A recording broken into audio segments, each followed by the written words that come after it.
بسم الله والصلاة والسلام على رسول الله. السلام عليكم أخواتي، وش حوالكم؟ إن شاء الله كامل تكونوا بخير وعلى خير. كما راكم تشوفوا فيديو اليوم هو فيديو بنيون بريستيج.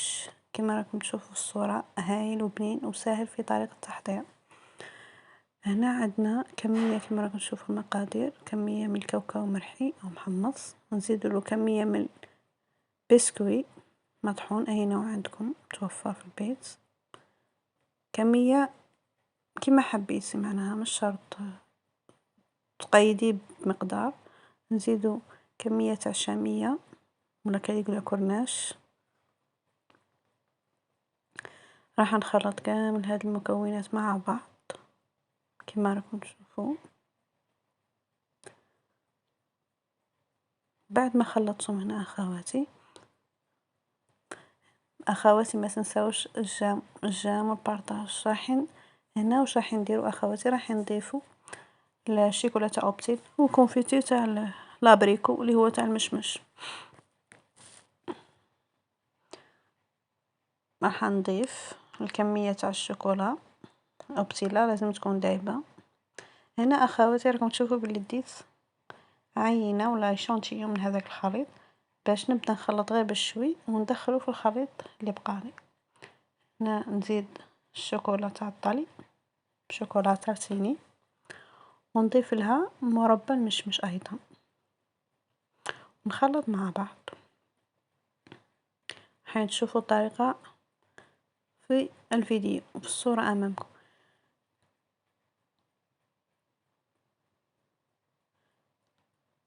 نخلط، حبيت بالملعقه حبيت بيدي، ومن الأحسن باليد أحسن باش هادوك المواد الجافة كامل تتبسس بهذاك الشوكولا والمربى المشمش.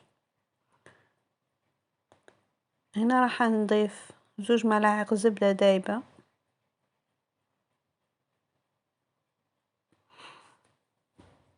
اخواتي ما تنساوش البارطاج والابوني الجام هكاك باش نجيبو فيديوهات جدد ونطور من القناة. كما راكم تشوفوا راني نخلط بيديا مليح باش كاع هذيك الزبدة تدخل في هذاك المزيج.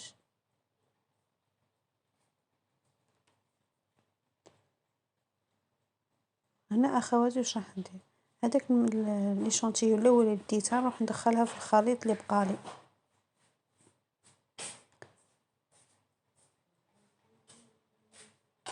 باش كامل تتجانس المقادير مع بعض، وكي نحسها ناشفه نزيد كميه الشوكولا والكونفيتي دابغيكو اللي هو مربى المشمش، حتى يولي عندنا عجينه نقدر نشكلها كويرات.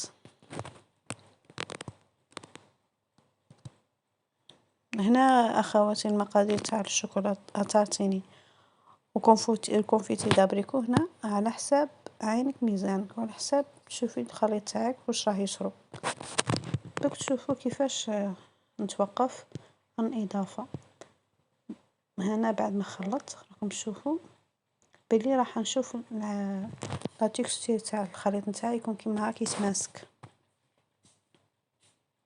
هاكي يولي يشكل لي كويرات كيما هاك نتوقف. هنا بعد ما كملنا الخليط نتاعنا نروحو نجيبو مول سيليكون كيما راكم تشوفوا على شكل هرامي. انا هذا الشكل اللي اخترته. راح ندير فيه هذا المول نتاعي، راح ندير المزيج ونحاول نضغط باش في المول نتاعي هذاك المزيج باش ما يقعدليش الفيد لداخل، نضمن انه الحبه نتاعي تجي كامله. هنا كيما راكم تشوفوا اخواتي راح كامل نكمل هذه ونعمرهم، ومن بعد نروحوا نتنقلوا لمرحله التزيين. بعد ما قبل ما نروحوا لمرحله التزيين لازم ندخلوا هذا المول كامل ندخلوه للثلاجه لمده ساعتين ونخرجوه، ومن بعد نستعملوا التزيين بالشوكولاته كما راكم تشوفوا الشوكولا دادا ولا اي نوع شوكولا، وندير لها ملعقه زيت للتلميع فقط. كما انا 500 غرام درت لها ملعقه، ونزين كما راكم تشوفوا بالحبيبات هذوك الذهبيه، ونكونوا تحصلنا على النتيجة كيما هنا كيما درت بالشوكولا البيضاء ما صورتلكمش، ودرت بالشوكولا السوداء اللي أمامكم، وسلام، ما تنساوش تابوني.